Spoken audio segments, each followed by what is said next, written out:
Akapalina indray no itsidihana ny tokantranonao amin'ity aliny faharoamby folon'ny volana May roapolo sy roa arivo ity ato anatin'ny fandaharana mety toetry ny andro hatrany. Mikasika an'izay mety toetry ny andro izay ary dia tantsika amin'ny sariny zanabolana aloha fa anatin'ny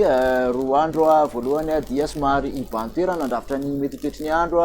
ny fandalovan'ity somary ridrindraona ato amin'iny faritra atsimon'ny nosy iny ao anatin'izay roa andro zay fa hiala kosa zay any amin'ny fahatelony andro vokatrizay aloha zany dia somary ahitana orana amin'iny tapany atsimon'ny nosy iny sy aty amin'ny ilany atsinanana atsimo nosy aty amin'ny akapobe zany ho an'izay telo andro avy izay hojerentsika avy hatrany ary zay toetsy ny andro andrafitsy maraina izay dia amin'iny zany dia ahitana orana aloha ho andrafitsy maraina amin'iny motsiraky ny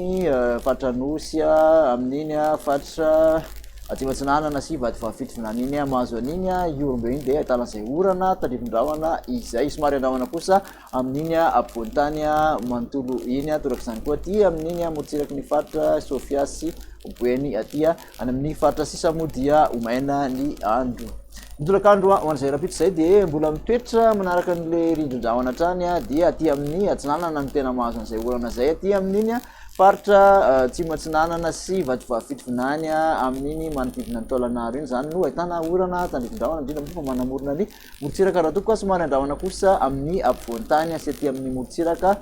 tsy mandrefan'ny nosy aty dia mbola mitoetra ihany koa moa zay orana zay fa atao hoe orana malefaka izy aty amin'ny tapany avaratry ny analanjirofo sy amin'iny antala manodidina ny antala iny ary akaendrika tandrivindrahona hatrany izy aty amin'iny manodidina ny ambilobe sy ambanja iny omaina moa any amin'ny faritra sisa mikasika ny vinany maripana reo an'izay rapitso izay dia tsy ahitana fivana firy ny maripana amin'ny akapobe ny saika amin'ny erana nosy manodidina ny 12 ka hatramin'ny 14 15 ny ambany indrindra ty amin'ny ampovoan'ny tany 7 ka hatramin'ny 12 kosa ny ambony indrindra eo amin'ny roapolo eo ny ambany indrindra aty amorotsiraka atsinanana raha toka manodidina 5 sy 9 ny ambony indrindra aty amorotsiraka andrefana kosa dia 7 ka hatramin'ny 12 ny ambany indrindra 13 manodidina 13 ny ambony indrindra mbola 13 no tazana ho an'ny maripana ambony indrindra moa zany dia tany amin'iny Mahajanga sy Antsohiny hatrany no nahitana izay maripana ambony indrindra izay